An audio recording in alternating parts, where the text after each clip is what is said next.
کتنے دل اس دن دھڑکتے ہوں گے، یعنی کتنے دل کانپ رہے ہوں گے۔ ابصارها خاشعہ، آنکھ اوپر نہ اٹھا سکیں گے اس دن کی ہولناکی اور دہشت کی وجہ سے۔ یہ حال کفار کا ہوگا کہ شرم کے مارے اور خوف کے مارے اور قیامت کی ہولناکی کی وجہ سے آنکھ اوپر نہ اٹھا سکیں گے، دل کانپ رکھے ہوں گے۔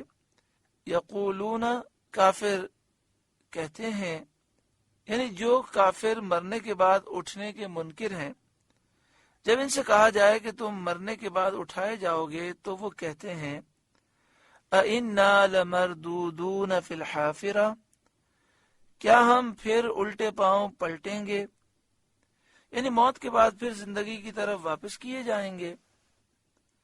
اَإِذَا كُنَّا عِظَامًا نَخِرَةً، کیا جب گلی ہڈیاں ہو جائیں گے، ریزہ ریزہ بکھری ہوئی ہڈیاں ہو جائیں گے، پھر بھی زندہ کیے جائیں گے۔ قالو، وہ بولے، تلک اذن کرۃ خاسرہ، یوں تو یہ پلٹنا تو نرا نقصان ہے، خالص نقصان ہے۔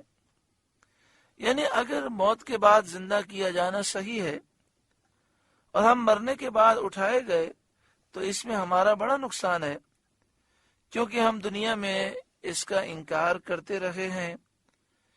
یہ بات انہوں نے مذاق کے طور پر کہی۔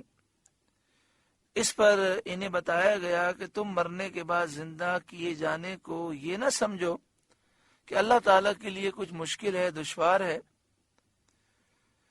کیونکہ اللہ تعالیٰ قادر ہے، برحق ہے، تو قادر برحق پر کچھ بھی دشوار نہیں، مشکل نہیں۔ فَإِنَّمَا هِيَ زَجْرَةٌ وَاحِدَةٌ، تو وہ نہیں مگر ایک جھڑکی، یعنی دوسری سور ایک آواز ہے، ایک جھڑک ہے جس سے سب جمع کر لیے جائیں گے۔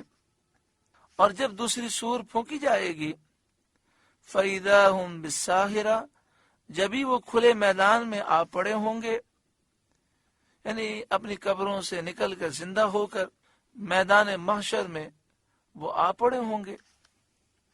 هَلْ أَتَاكَ حَدِيثُ مُوسَىٰ، کیا آپ کو موسیٰ کی خبر آئی؟ یہ سید عالم صلی اللہ علیہ وآلہ وسلم سے خطاب ہے۔ جب قوم نے آپ کو جھٹلا دیا تو قوم کا یہ تکذیب کرنا آپ کو شاق اور ناگوار گزرا، اس سے آپ کو تکلیف ہوئی، آپ غمگین ہوئے، تو اللہ تعالیٰ نے آپ کی تسکین کے لیے حضرت موسیٰ علیہ السلام کا ذکر فرمایا، جنہوں نے اپنی قوم سے بہت تکلیفیں پائی تھیں۔ مراد یہ کہ انبیاء کو یہ باتیں پیش آتی رہتی ہیں، اے محبوب آپ اس سے غمگین نہ ہوں۔ اذ ناداہ ربہ بالواد المقدس طویٰ، جب موسیٰ کو ان کے رب نے پاک جنگل طویٰ میں ندا فرمائی، جو ملک شام میں کوہ طور کے قریب ہے۔ طویٰ ایک پاک جنگل ہے، ایک پاک وادی ہے جو کوہ طور کے آس پاس ہے ملک شام میں، جہاں حضرت موسیٰ علیہ السلام پر وحی نازل ہوئی۔ اذهب الى فرعون انه طغى، کہ اے موسیٰ فرعون کے پاس آپ جائیے، فرعون نے سر اٹھایا اور کفر میں، فساد میں حد سے بڑھ گیا۔ فقل، اس سے فرمائیے، هل لك الى ان تزکا، کیا تجھے رغبت اس طرف ہے کہ ستھرا ہو؟ کیا تو کفر سے، شرک سے، گناہ سے اور نافرمانی سے پاک ہونا چاہتا ہے؟ وَأَهْدِيَكَ إِلَىٰ رَبِّكَ فَتَخْشَىٰ، اور تجھے تیرے رب کی طرف راہ بتاؤں کہ تو ڈرے، اس کی ذات اور صفات کی معرفت کی طرف میں تجھے راستہ بتاتا ہوں تاکہ تجھے خوف پیدا ہو اور تو اللہ کے عذاب سے ڈر۔ فَأَرَاهُ الْآيَةَ الْكُبْرَىٰ، پھر موسیٰ نے اسے بہت بڑی نشانی دکھائی، ید بیدا کا معجزہ دکھایا، ہاتھ مبارک اپنے گریبان میں ڈال کر اپنے بغل کے حصے سے آپ نے اپنے ہاتھ کو ملا کر جب دوبارہ نکالا تو وہ روشن ہو گیا، اور عصا جب آپ نے ڈالا تو وہ اژدہا بن گیا۔ فکذب وعصا، اس پر اس نے جھٹلایا اور نافرمانی کی، حضرت موسیٰ علیہ السلام کو جھٹلایا۔ ثم ادبر یسعی، پھر پیٹ دی اپنی کوشش میں لگا، یعنی ایمان سے منہ پھیر لیا اور فساد کرنے کے لیے منصوبے بنانے لگا۔ فحشر فنادى، تو لوگوں کو جمع کیا، پھر پکارا، ہزاروں جادوگروں کو جمع کیا، اپنے لشکروں کو جمع کیا۔ ایک روایت یہ ہے کہ اس نے 80,000 جادوگر حضرت موسیٰ علیہ السلام کے مقابلے میں جمع کیے۔